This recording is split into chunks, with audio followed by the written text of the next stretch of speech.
Hi there, this is Joseph and welcome back to the channel on San Miguel de Allende's Secrets. Today we're going to be talking about giants and shapeshifters and human sacrifices that used to take place just right outside of town. As always, in the notes below, you can click on links to take you to the books on the San Miguel de Allende Secrets series for more information, and also the website, Joseph Toone Tours. You don't need to travel far to hear many of the legends and folklore from pre-Hispanic Mexico, and rarely is there a city as pretty and pretty full of legends as Las Cañas. Las Cañas is directly behind Los Labradores. That's that huge gated community off the highway to Atotonilco. Nestled among the mountains and canyons, Las Cañas is enjoyable. It's about a 30-minute bus ride from here in town, but in many ways, it's a world apart. With over 1,000 residents, it's not as small as far as villages go. The local church is dedicated to St. Isidore. He's the patron saint of farmers, and it's rather substantial and well-maintained in the village center. There it is on the left, the yellow building. You'll notice chapels to St. Isidore in the surrounding countryside, often just a stone's throw away from one another, as the indigenous Totomis continue to farm the area. However, this church in comparison is larger and better kept with its own legend. The legend is a wealthy couple was traveling with a statue of St. Isidore in their wagon and placed it in Las Cañas as they continued on. Locals built a church around the statue that still resides there. Older churches in town are for Guadalupe and St. Peter. In May, there's a huge festival to St. Isidore each year here in Las Cañas, and it's a 3-day spectacular, including concerts, bull sites that are just featuring baby bulls and little kids just for fun, and more food and fireworks than you can imagine.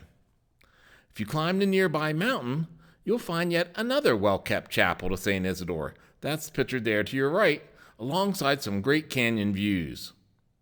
If you look down, you'll see a dry lake bed, and that's the former home of Chan, a form-shifting spirit animal and indigenous water god.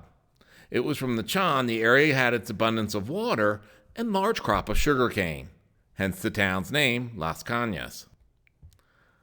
Chan, a shapeshifter, could appear as most any creature he liked when not in his rainbow-colored, hand-sized self.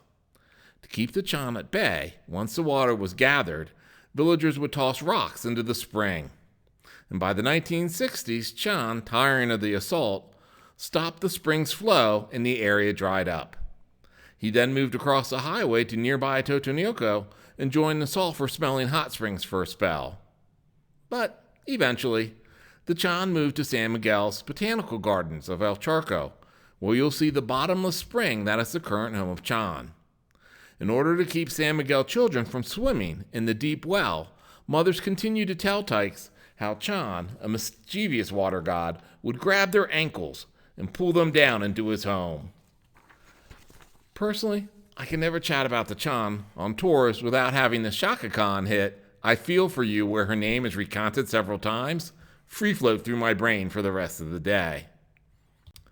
But the Chan isn't the only oddity to once call Las Cañas home. The other is the Guinamentzin, a pre-Hispanic tribe of giant rock people. Their bones still dot the area when dug up during farming, and their jewel-encrusted femurs and humerus bones are used to remove skin irritations. Guinamentzin, and feel free to correct my pronunciation in the comments, were 10 to 12 feet tall and weighed about 660 to 1,100 pounds. They were punished by the gods because they did not venerate them and were destroyed by an equally giant flood. For many, those are the same floods of Noah's Ark's fame.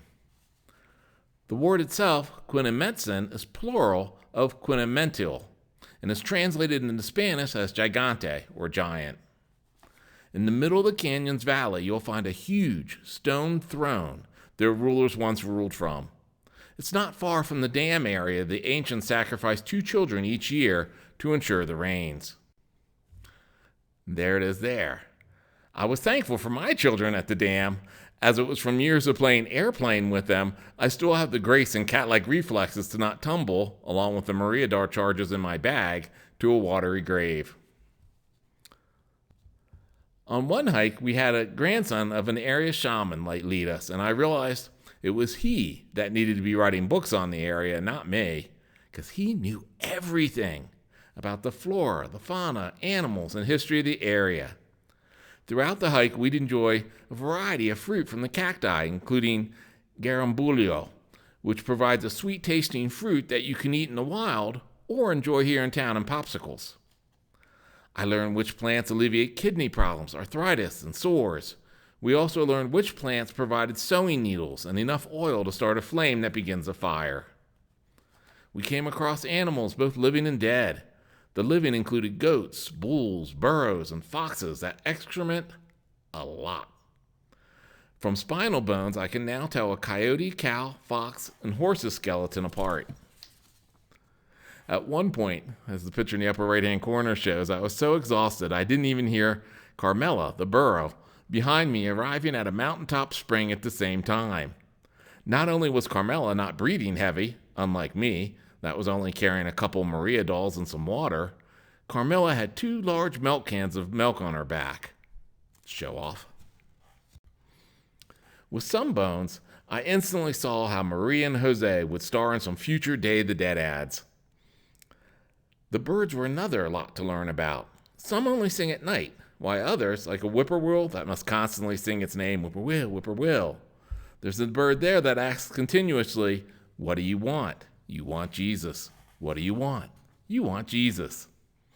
Suffice to say, my dog and I pretty much slept the next day away, but I'll jump at the chance to explore Las Cañas and the Legends or any other area around San Miguel again and again. As always, feel free to like and subscribe below, and that way you'll get notifications every day I come out with a new video describing more of San Miguel de Allende's secrets.